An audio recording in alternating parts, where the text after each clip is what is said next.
In this third and last part of the crew scaling lecture, we'll discuss solution techniques to solve our crew pairing problem.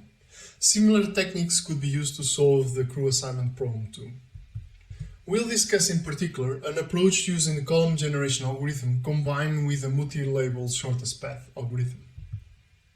But let's first recapitulate what we have discussed so far. We have understood the way the crew scaling problem is solved, divided into a crew pairing and a crew allocation problem. We then formulated these two problems in a standard way, following the most simple version, using an MLP formulation. We have seen that these models are quite simple to understand and require not so many constraints. But still, the crew scaling problem is considered to be one of the most challenging problems in the airline planning framework. Even in the operations research context, in general, it is seen as a very hard problem to solve. But why? And why do we need, let's call it, advanced techniques as the column generation algorithm and the special shortest path algorithm? Well, there are a few reasons for this. The first is that there is a very large number of possible pairings. We can be talking about several billions of possible pairings, and it will be impossible to compute them all and compare them to select the best set of pairings. Furthermore, these pairings will have to be checked in terms of all the labor agreements and regulations. These have to be satisfied before a pairing is included in the roster of a crew. And there are rules which are really hard to include in our model, since they are non-linear and they depend on our decisions. For instance, there is this 1824 rule for some American airlines in which an extended layover has to be granted to a crew if any combination of duty periods involves more than 8 hours of flying duty in any period of 24 hours. Another source of complexity is the way costs are computed for each pairing, which are sometimes complex and non-linear once again. It will be really hard to implicitly include the calculation of these costs in our linear programming framework as the ones that we discussed in the previous lecture. Given this complexity, traditional approaches do not consider solving the MLP problem completely. That is, some simplifications or adaptations are included, even to solve medium-sized problems. These approaches consider, for instance, just to have the pairings used in a current or past schedule and adapt them if needed. Based on crew scalers' experience, the existing pairings can be manually adapted and new pairings can be generated and then added to the pool of pairings. Other alternatives involve the use of heuristics to solve the problem and improve the current solution or the current pairings to the next iteration. But the most common approach is, however, to solve the integer problem, the LP with integer variables, and only consider a very small subset of possible pairings. These pairings can be then generated if we follow a column generation approach, as we discussed for the passenger mix flow problem. So let's see how this can be done for our crew pairing problem. The first thing to do is to relax our model. That is, to assume that our decision variables are continuous and no longer integer. Otherwise, it won't be possible for us to get the dual variables for our constraints too, which we are going to call pi f for each flight f. These dual variables are important. We are going to use them to compute the slackness of each possible pairing by adapting the slackness expression from the dual primal relationship. The resulting expression of the slackness is the sum of the pi's from the flights involved in the pairings minus the cost of the pairing, as we define it in the objective function. If the slackness is positive, there is room to improve the objective function value. So we add the new column. We start considering this pairing. The problem here is the difficulty to compute all possible pairings for our problem, or even a good part of these pairings. So, contrary to our passenger mix flow problem, we cannot compute the slackness to the non-basic pairings because we don't know them. We have to generate them as we progress in our column generation algorithm. This is what we are going to learn in the next slide. But before we move to the next slide, please note that in the literature you can find variations of this column generation approach in which decision variables are not relaxed. We solve the problem still considering integer variables.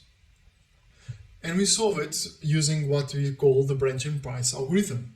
In a nutshell, this branching price algorithm is a combination of the branch and bound method with the column generation algorithm, in which we check the existence of new columns by smartly exploring the tree of solutions in this combinatorial problem. This is, however, a much more complex approach, so it's outside of the scope of this course. But let's go back to our problem. So how to generate new pairings in our relaxed version of the problem? There could be thousands or billions of possible pairings, as we said. So we don't want to generate them all and to check if they are feasible or not. This could be a massive amount of work, in some cases even intractable or unrealistic to do. So we can use the column generation algorithm with a pricing problem that can help us to build new pairings, new columns. But okay, first things first. We need to start with the initial set of columns, just to be able to run the initial restricted master problem, or RMP as we call it, to obtain a feasible solution and the respective dual variables. We can start either with the previously used pairings, if we have solved the problem before, for instance for the previous year, or you can create simple pairings that just include one or a couple of flights from our schedule in a trivial and straightforward manner, just to make sure that there are enough pairings to cover all flights. This will result in expensive pairings, because in these pairings most of the time the crew will be on idle. So we should be able to get a solution from this initial approach, but our algorithm will eventually get rid of these pairings because they are too expensive, they are not desired. Another possible approach will be to use slack variables in constraints 2. So to allow us to have an initial feasible solution in which we would activate these slack variables, meaning that the flights will not be covered in the first run. We will have, however, to add these slack variables into our objective function and associate them with a high cost, a penalty, to make sure we end up not using these slack variables in the final solution. The next step is to generate new solutions. We could use an heuristic to generate a limited number of pairings using the knowledge about historical useful connections and eventually the dual variables that we have computed using our RMP. But the most common approach is to represent the crew schedule possibilities as a network of arcs and nodes represented in time and space, and to use a shortest path algorithm to tell us the shortest path in these networks given the dual variables computed, and these shortest paths become our new pairings. We'll explore this last option. In the literature, there are two typical approaches to represent the crew schedules as a network of duties: the flight network and the duty period network. The first one uses arcs to represent flights and connection arcs to represent the feasible links between flights, given the regulations and the labor agreements. The duty period network, on the other hand, consolidates already the full duty in a single arc, including the seat and layover times. The rules are modeled as part of the duty periods construction, which have to be pre-generated before we create our network. Because there could be many duty periods associated with the same group of flights, the duty period network becomes more dense than the flight network case. Okay, but let's summarize our approach. Let's go back and see how we can use our column generation algorithm to solve the crew pairing problem. We can implement the column generation algorithm in a similar way to what we have discussed to solve our passenger mix flow problem. We can start with the initial set of columns and solve our restricted master problem. We then obtain our dual variables, which are used to modify the cost per arc. They will work as a kind of penalty in the cost of some arcs in our network to make sure that we avoid these arcs and choose alternative paths to the ones we currently have in our network. Depending if we are using a flight network or a duty period network, we have to update the costs by either adding the dual variables of the flight or adding the sum of the dual variables for the set of flights included in the duty period, respectively. With these new costs, we compute new paths, new pairings using the shortest path algorithm, and eventually add these columns to our RMP if they price out the existing columns. Otherwise, if there are no columns to add, we stop our column generation algorithm. To generate new paths, new pairings, we need a shortest path algorithm, but we cannot use just a simple shortest path algorithm. Because there are so many rules and goals that we want to consider at the same time when generating a pairing, we need to use a multi-label shortest path algorithm for this. According to this algorithm, we try to find the path in our network with the lowest cost, but keeping track if the path is still feasible and if it's not dominated by other paths in terms of the aspects that we want to take into consideration. To understand how it works, let's have an example in which we want to build a 5-day pairing. We have 3 labels that we want to keep track of: the cost, the flying time, and the number of duties. The goal is once again to minimize the cost, but by guaranteeing that we do not have more than 3 duty periods in our pairings, and that the flying time is no longer than 15 hours for these 5 days. The labels I use in this shortest path to guarantee that the paths that we obtain in the end are according to the rules, that they are feasible. So only paths that are within the limits will be considered. All the other paths will be excluded. We also eliminate paths that are dominated by other paths at any node in our network. That is, a path P' is dominated by a path P if and only if all the labels are worse for the path P'. In our problem, as pairing cost, flying time, and the number of duties are seen as cost elements, we consider a path P' to be dominated by path P if and only if all these labels are higher for P' than for P.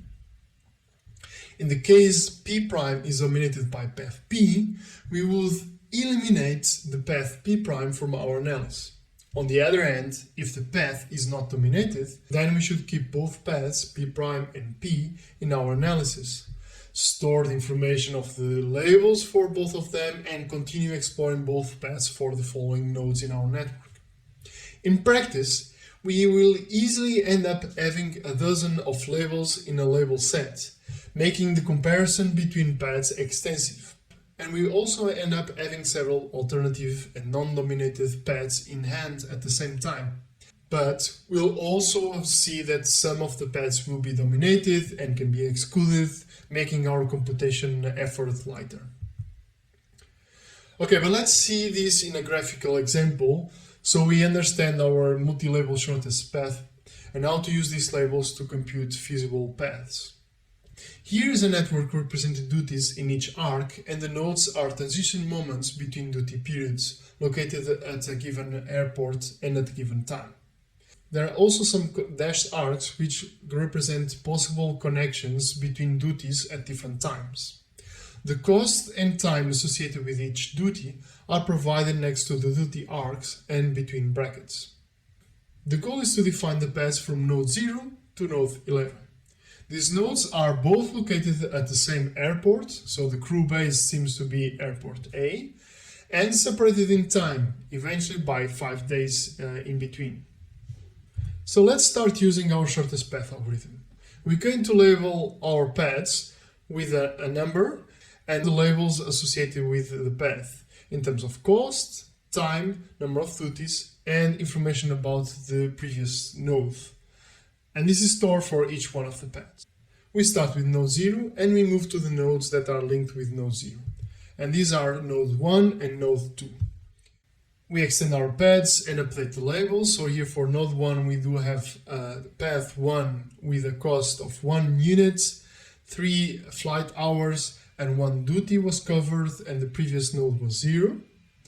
And in node 2 we have a cost of 2, we have 5 flying hours, and we do have 1 duty period, and the previous node was 0. So from these two ones we choose the one which has the lowest cost. So we go for node 1, we block node 1, and we move forward to nodes that follow this node 1, so it's 3 and 4. We update there the path 1 in terms of cost, time, number of duties, and the previous node was 1.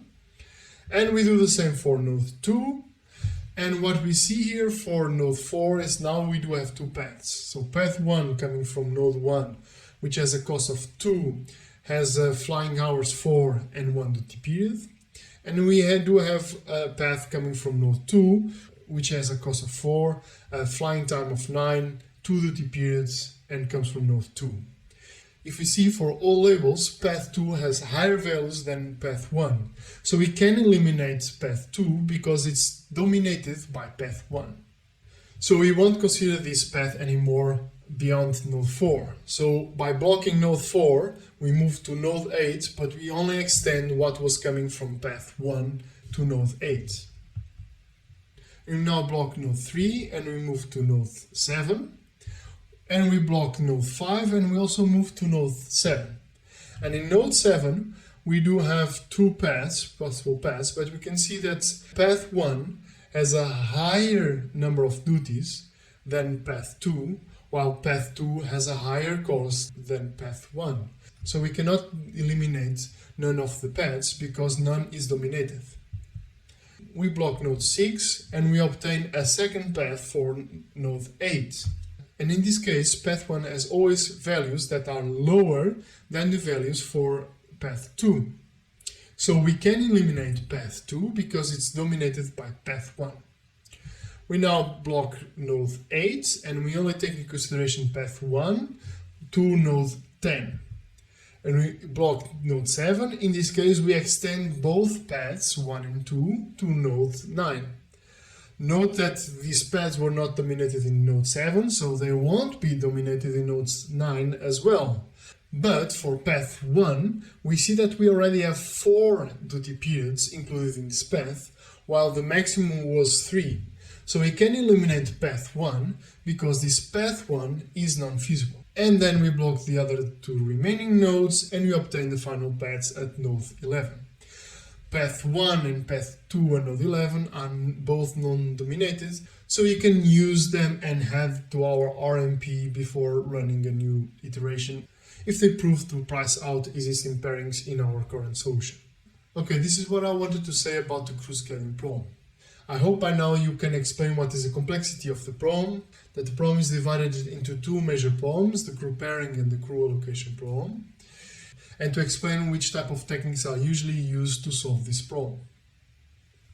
Let me know in the Q&A session and in the comments if you have any questions. I'll see you in the next lecture. Bye bye.